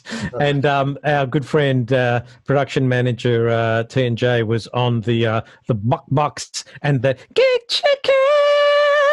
He's always had a beautiful voice for that. He's always had a beautiful buck. Yeah. Can you harmonise with me, Jimmy, on Gig Chicken? On Gig Chicken on the count of three. 1, 2, 3. Gig Chicken. Oh man, that sounded like a very, very sick chicken. But Make it safe. Chicken. you did play it. All right, so essentially what happens here, I'm going to ask each of you a series of questions. If you happen to get the questions right, which assumably you will because they're about yourself, you will receive chicken in the mail between 4 and 72 working days, which you can do whatever you like with. You can take it for a walk. You can hang it as art. You can take it in your bedroom and do foul things with it. Wow. I like that. Thank you. Do you see how I paused? I waited for the laugh, and I got the laugh. Well, laugh is probably stretching it. A smirk, acknowledgement. So anything. Yeah. So I will. I'm going to start with you, Jimmy. Okay. Yep. Question 1. There's a lot riding on this, so I want your full attention. I remember we talked about this. You got this. You got this. You got this. Okay. You got it. Here we go. Question 1. Best gig you ever played? I'm not sure. Hong Kong. Hong Kong. What was it? Who was it? It was a band that was put together for me. I'd sang a few sessions for a guy called Hans Albert, and I'd sang in the studio here in Australia, Studio 52, and then I went to Hong Kong to sing them live. And I had no idea what I was in for, but it was 24,000 people. Wow. And kind of like Flemington Racecourse, if you think about it. It was just the Hong Kong massive version of it, and it was just the most fun gig, you know. Fantastic. I loved that gig. Yeah. Great. Okay. Well, you'd be happy to know that answer was correct. James? 1 out of... Oh, yes. Oh, my... yeah. Oh, See, no. you ready to sort of get all like, you know, I thought take we're the going mickey well. out of me? No, it wasn't. I was clapping. What do you think that was? Right, your turn now. Okay. Okay. All right. James? No more applause in support for you. Yes. Best gig you ever played? Oh, see, now it's like a trick question because he asked you and it's the same one. I'm like, I'm ready for this. But I had prepared for the same. Oof. Disneyland, or is it Disney World? The one in Florida. Right. It was New Year's Eve. Oh. I don't remember which one because it wouldn't have been that good of a gig. It was a Men at Work gig, and we just got booked. Like we just did this one gig. We just got flown out to. Well, Colin lives over there, but flown out to Disney World and do this one gig New Year's. And I remember that one of the other people that was playing, not on the same stage, smaller stage, ironically, was Joan Jett. Wow. On the smaller stage. Yeah. Weird. Yeah. Yes. Weird, isn't it? Yeah. So, and it was just so good. Some things I don't even know necessarily that the gig was the greatest thing ever, but it's just such a bizarre thing to. Yeah, the whole experience. Yeah, that's right. Yeah, what do you got? Happy. You know, when people say, "Oh, you got a New Year's Eve gig?" This no, I haven't done one for a while. Yeah, I just got this one over overseas New Year's Eve thing. Yeah, it's at the Disney World. oh wow, is that? It's a Men at Work or something. Yeah. You talk soft, so they ask you twice, right? Yeah, that's right. Well, because you don't want to be like, yeah, doing Disney World, Men at Work. Yeah, you got to be like, yeah, be happy about it. Anyway, that was good. Pretty cool. Okay, both that was also correct, James. So well done. You're both leading Gig Chicken neck and neck.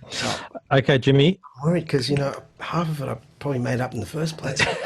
Just say it confidently. That's all right. We don't fact check on this show, so you will be cool. Question number two, Jimmy. Weirdest gig you ever played?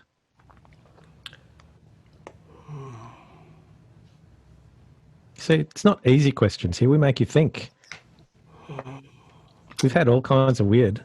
Oh, look, I think the weirdest gig for me, and it's not that weird, it's just that we were in a different room and we were playing a corporate gig, but the room we were in was a different room to where all the people were.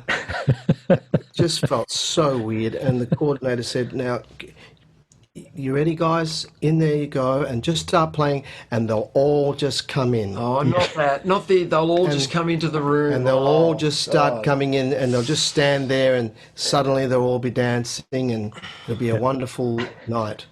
And we just played. At the time, I was using the Vanessa Amorosi band as my corporate band. So when they weren't touring with Vanessa, they would be gigging with me, and we were just playing in this room and looking at each other like, this is the worst gig ever. It was very weird. Yeah. And some entertainment coordinator has been paid heaps and heaps of dollars to make those decisions. Yeah. Yeah, exactly. Okay. Another correct answer. So, James, question number two. Weirdest gig you've ever played? You shouldn't be surprised at the question. No, I think I'm seeing a pattern, I think. Weirdest gig.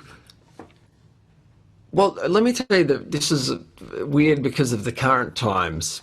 And this was fantastic, but this was also probably one of the weirdest gigs I've done, which was just recently. It was on Friday, wasn't it? You were in the audience. You were both of there was 3 people in the audience. I did this show with the Bad Loves on the Friday just gone. I think you know about it. I do, Festival Hall. And I mean, all of the ingredients sounds just like, well, that's an amazing. I mean, you're playing Festival Hall with the Bad Loves and stuff, but no one's there, obviously. And so it was a streamed thing. It does feel weird, there's cameras here and there. I mean, you can't even play to the cameras, and you have to be kind of spaced apart. Yeah. And you finish the songs, and Spivey's like, hey, I mean, especially for a front guy, it's very bizarre because Spivey normally is just interactive with the crowd, has a bit of fun and this and that. You just, I mean, you can't. You try to. Yeah, and it's the new normal too that we need to get used to, which is kind of scary. And you can't help but, like, you end up saying weird things. So it's like you try to kind of make it a bit light, but then no one's there, but actually everyone's out there. Yes, and it's captured on.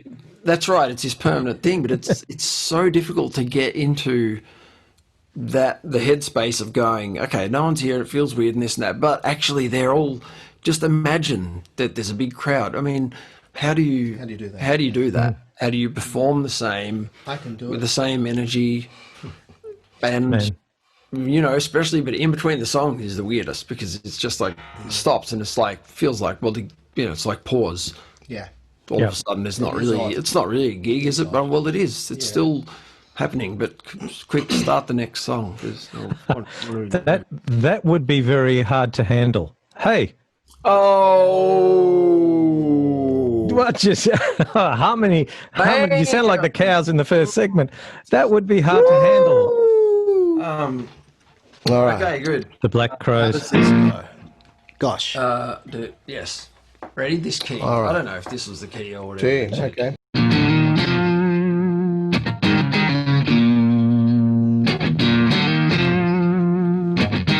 Baby, here I am. I'm a man on the scene. I wanna give it to you like you want it, but you gotta come home with me. I've got some good old love, and then I got some more in store. But when I'm through with your mama, I know you're coming back for more. Boys and things are right by the dozen. That ain't nothing but a 10-cent loving. Hey, little thing, won't you light my candle? Cause mama, I'm a sure hot to handle now, mess around.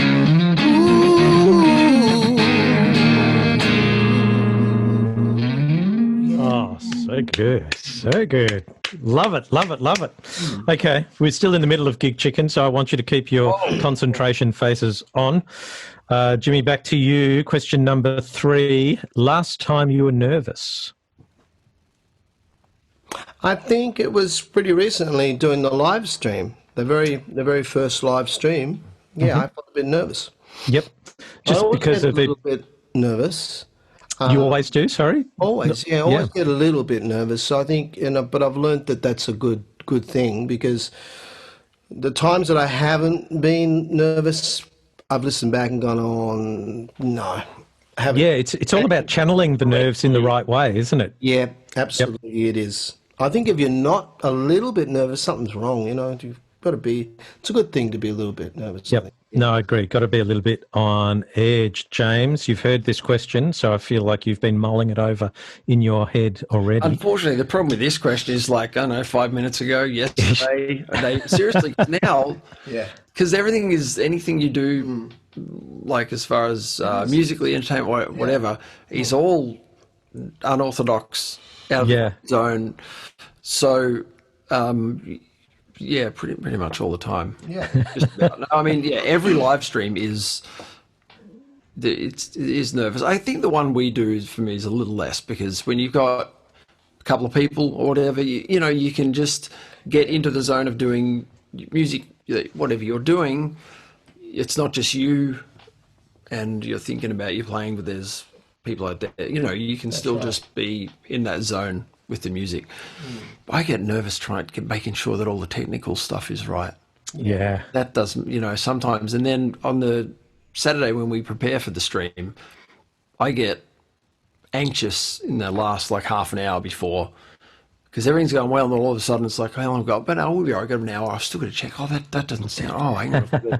Oh, am I going to play? Oh, didn't get my pedal set up. Then I start sweating, and yeah, that's right. Then all of a sudden it's not relaxed. I can see it happening to you too. Like 5 minutes before we are on air, he's looking quickly, checking. Yes, that's the thing with the streaming. Then that if one thing isn't right. There could be like, oh, just one little thing. Yeah, the level's no good.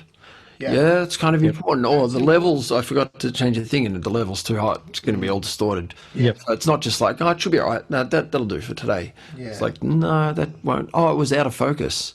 Oh, is that all? So no, I get it. And this whole situation that we've been thrust in, and I guess using technology that's unfamiliar, makes it puts you a little bit on edge. But I reckon nerves are always associated with care, and I think if you don't care, you kind of you don't care about the outcome. You tend to not be as nervous, but when you do care and you're invested in the outcome, I think so. That's a good thing. It's a good thing, yeah. Jimmy, back to you. Question number 4. I can say that both of you are a long way ahead at the moment, but we've had people fall at question 4 and not get the chicken, so I don't want you to become complacent with your answers, okay? Question number 4 is most requested song. Oh my God. And you can't, well, no, you can say horses, but I've got a supplementary question if you do say horses. Well, for me, it's been Working Class Man. Really? Not kidding. Yeah. Maybe it's because when I've been doing my rock bands, I've got the white thing around my head and I've got a culture's... No, it's not that. Maybe it's because I sound a little bit like Jimmy in some songs. I'm just going to throw this in here. Maybe it's the Scottish thing. Yes. But Jimmy does a Jimmy Barnes that's like ridiculous, that if somebody had to step in and do the Jimmy Barnes, he takes off. Oh, sorry, Jimmy, I didn't mean takes off. I mean, we can replicate that sound crazily well. Jimmy, could you indulge us and just give us some a cappella, a little bit of Working Class Man? Oh, working hard to make a living, bringing shelter from the rain. His father's son left to carry on, blue denim in my veins. Oh, he's a working class man. Oh, yes, he is. Okay, I get it. I can see why people would request that all the time now. And we've probably just compounded that for you too. So, Soz. Great. Okay. That you get extra points for that, Jimmy, by the way. A cappella in the middle of Big Chicken. He's really nervous now because he really wants that chicken. Yes. Who does not want the chicken? Who doesn't want it? It's getting better. He's warming his voice. Everything. Yeah, but you know who I do really well is James, most requested song. So many that I don't want to play. I mean, look, it could be the old.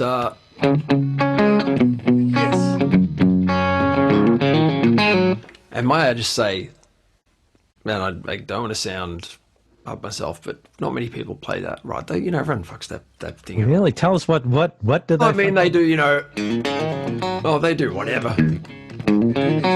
Things, don't they? Yeah, I mean, you got to get that in there. Mm-hmm. So, right. At least if I get requested the song, I'm like, another chance to try and get it right. Yes. So that's something. That's a really good attitude. Okay, so that's your answer. That's the song. I wish it was actually. It's more like Summer of '69 or Jesse's Girl. Mustang Sally. Yeah, I mean that would be better, but yeah. Okay, so I'm going to get you to indulge me again. We're having stereo indulgence here. Ooh. What's a riff that you just really enjoy playing? That when you pick up the guitar, usually it's the first thing that you do at soundcheck.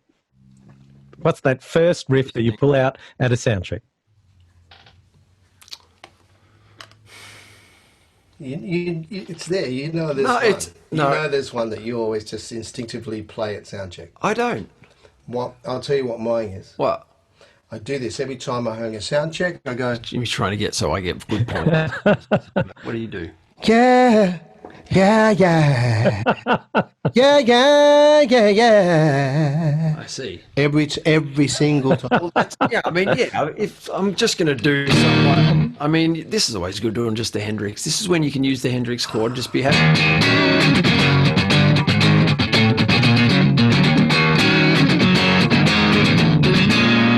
Better record that. That's pretty good. That was That was good. So- That was good. You got yours? Yeah. That was pretty good, actually. See, this is what happens. We'll just be a second. Jimmy's not the fastest on the... Okay. Do it.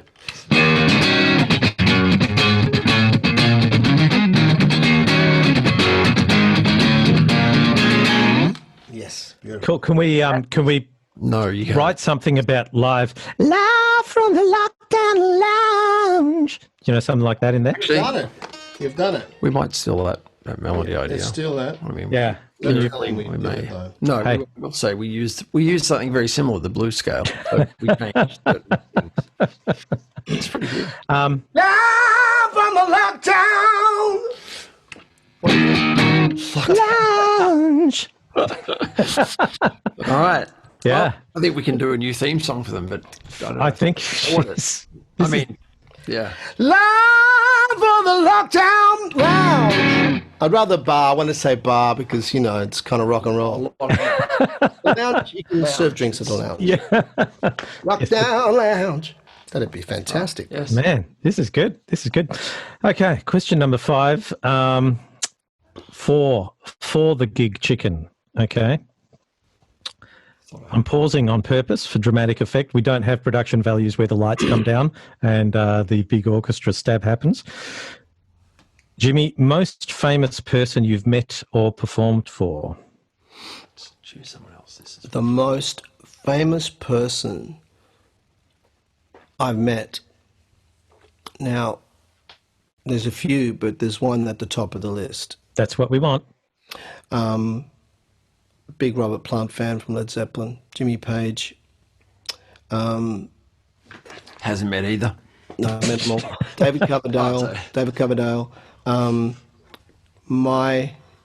one that I consider the most famous that I've met, because he was not the kind of person that I followed a lot of, but I really, really thought he's just such a legend.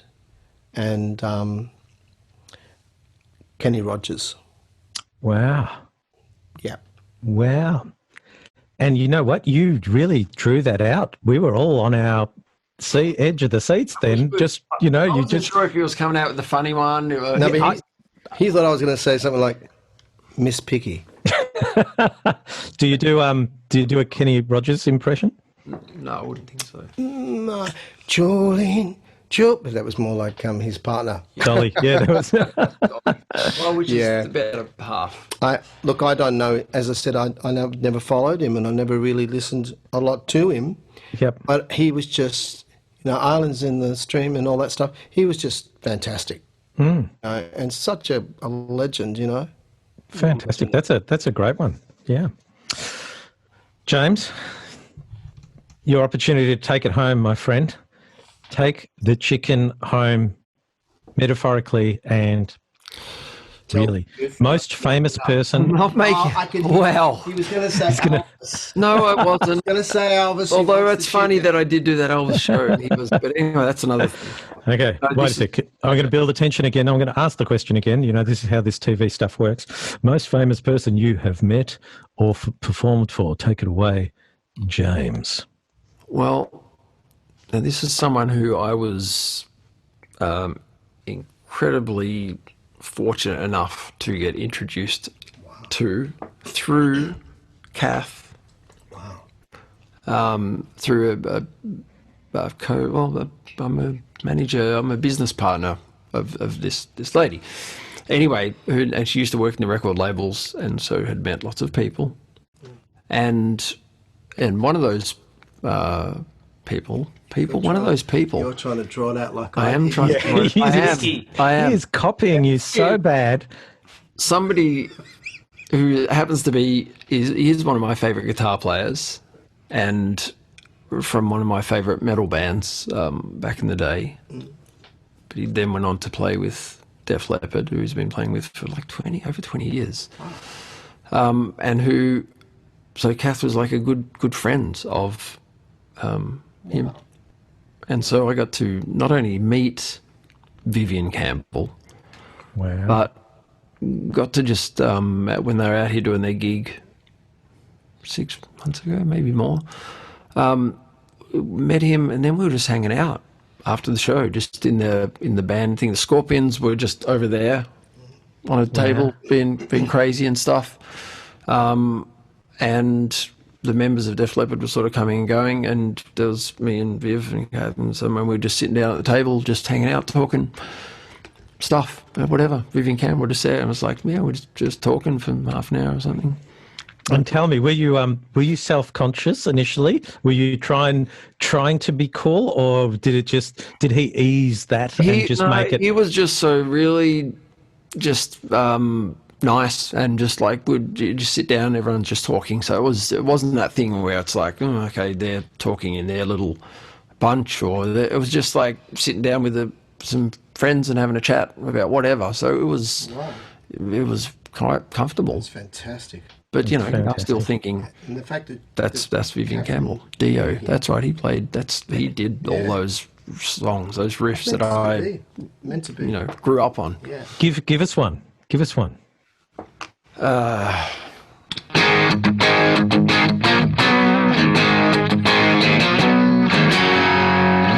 Hang on. Okay. Hold this 1 second. He really wants the chicken. He's going to switch guitars. He really wants the chicken. I'm not even going to play this. I'm just going to show you this is the Vivian Campbell signature series Holy Diver Epiphone. Wow. That's his signature. Awesome. Well, gentlemen. Anyway, that was amazing. Yeah.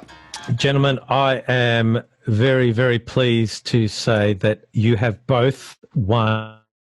Gig Chicken will be transported to your front door between 4 and 72 working days. And how we celebrate, of course, we play the sting. Run the sting.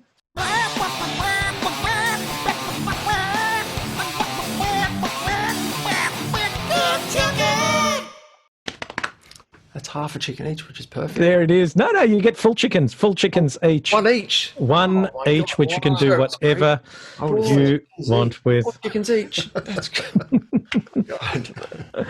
You know what? And they will be delivered. Whatever the weather, whether it's fire and at your. Hey, what just happened? What just happened is Jimmy's just going to. Is that what you want us to sing? I mean, Jimmy's just going to talk. That's a tricky one. Putting me right on the spot. We're both on the spot now. No, I'm but that is a beautiful song written by James Taylor. Beautiful song. Do you remember how it goes? Let's put our thinking caps on. Right. I mean, I can't remember. We did something with it. I can't really remember. I'll just do it.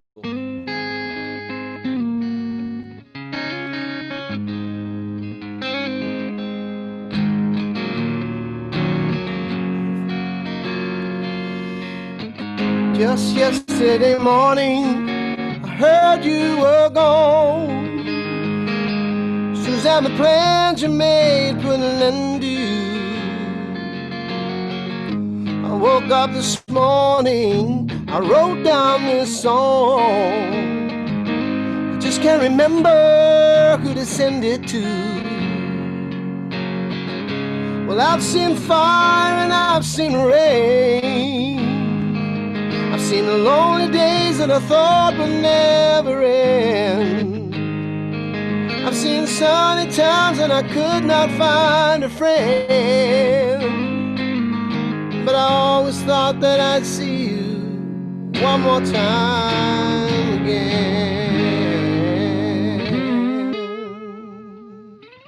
Awesome. Beautiful, guys. I think I did my dyslexic thing there. It's supposed to be "Well, I've seen sun," and I swapped them around. Okay. You know what? Nobody noticed. They do now. Yes. Hey, Our next show on Saturday night, we have the amazing Kayla Ashley from the band Sully, or her music project Sully, original artist. So we're really looking forward to meeting up with her on Saturday. Now, each week we come up, or each show we come up with a closing segment where we like to call it Coping with Lockdown, how different people are coping with lockdown all around the world. Here we've got an Aussie dancer who was on a cruise ship coming back to Perth, and like you, James, she was put in quarantine in a Perth hotel for 2 weeks. And so every day they brought her little bags for her food, little brown paper bags, and she spent the whole time making outfits out of these bags. Oh, I can't wait to see this. It is amazing stuff what she's done. Enough about me. Roll the video. Coping with Lockdown.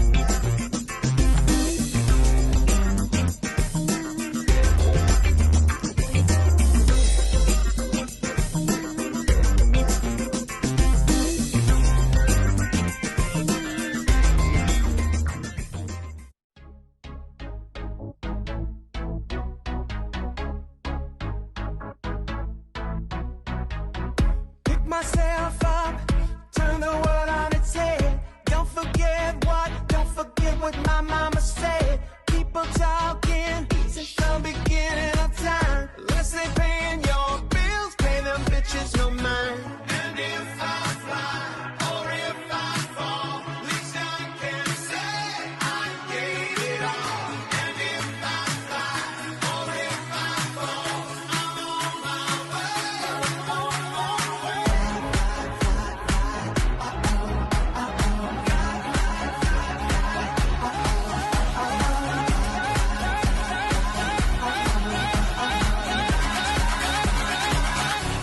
Now, sissy that wow.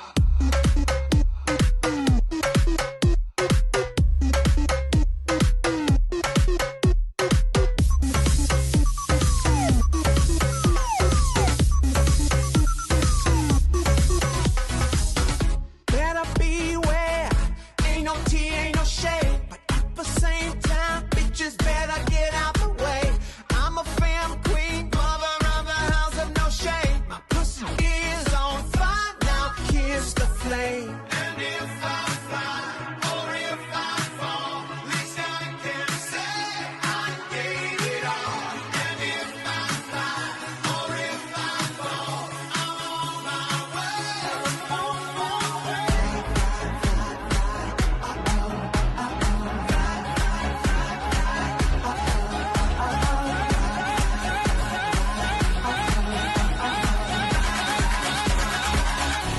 Now, sissy that wow. There you go. I told you it was amazing. She is amazing. Now, guys, I thought I've got no segue, so I'm just going to say, clothes looked a little bit baggy. yeah. Oh, I've got to hand it to you. Get a bag, I hand it to you? No, No, okay. Sorry about that. You're getting hard to handle. Just get, Hey, I've got no segue other than audio slave like a stone. Can you give me a bit of that? Sure. Oh, What did I do? Did I capo that or something? that I said, might you know, have let that might have been capoed for you. that's okay. What are you doing? What are you doing, Jimmy? That's Are you like- texting someone while? Are you texting someone in the middle of the interview, Jimmy? No. I was thinking, it's a great song. Just something very important's just come in. It's Yeah, no. An emergency Audio brake. slave the lyrics to Like a Stone. What are you It's a saying? great song. What are you saying? What are you talking? What are you doing? And it just keeps coming up with the wrong ones. It's on a thing and it's something new and something That is very hard to remember, that one. On a freeway, I was lost in the pages of a book, and I read to my dying death, and I know that it's right. And down the page of a book, I was there so long ago, and if we die, we'll not see heaven take me there. And in that room, I wait for you, one by one, patiently. I wait for you there, like a stone. I wait for you there.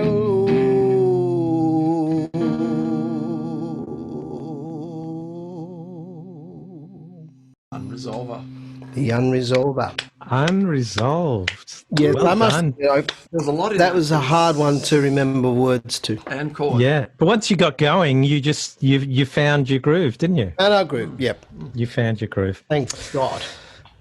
Gentlemen, you have been wonderful, wonderful guests. Great sports. Thank you so much for joining us on Live from the Lockdown Lounge. Thanks for participating in writing our new sting as well, which we'll be We'll send the Percentages. contract. Yeah.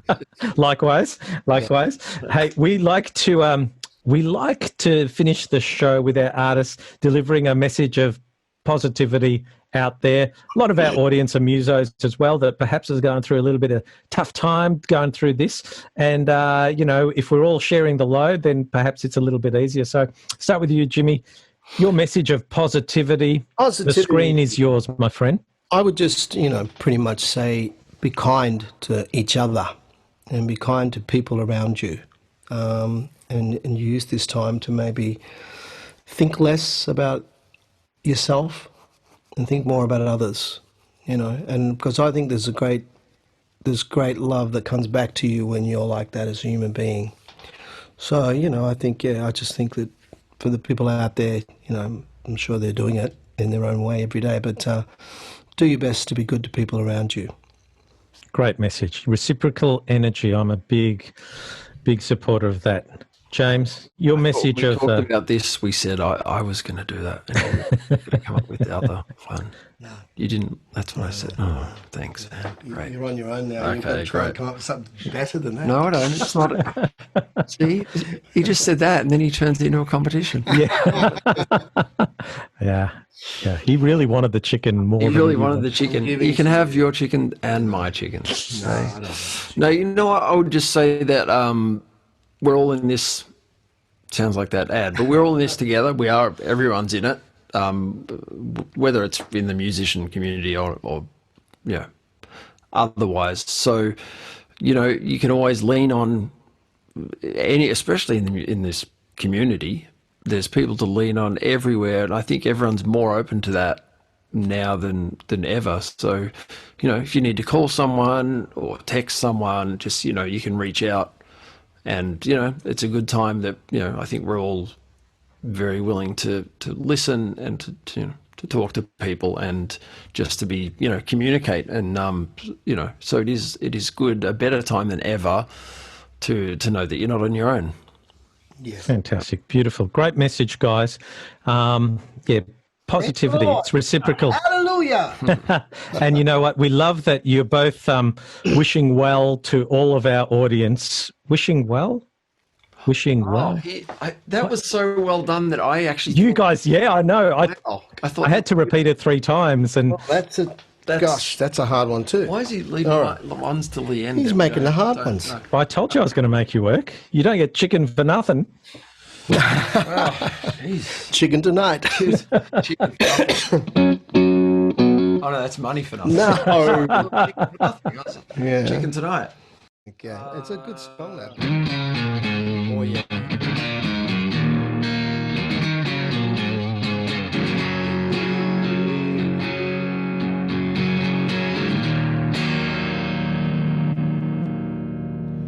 Take off your hat, kick off your shoes. I know you ain't going anywhere.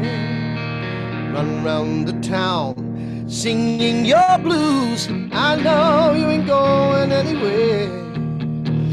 You've always been a good friend of mine, but you're always saying farewell.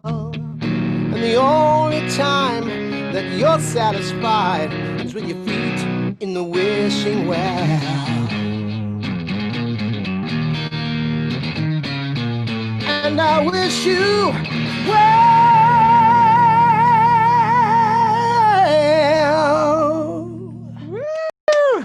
Live from the Lockdown Lounge. Yes. Gentlemen, you have been absolutely wonderful guests. Great sports. Thank you so much for joining us on Live from the Lockdown Lounge. We've had a great time. And, of course, your live stream is on Saturday, 4 p.m., King Canyon Facebook page.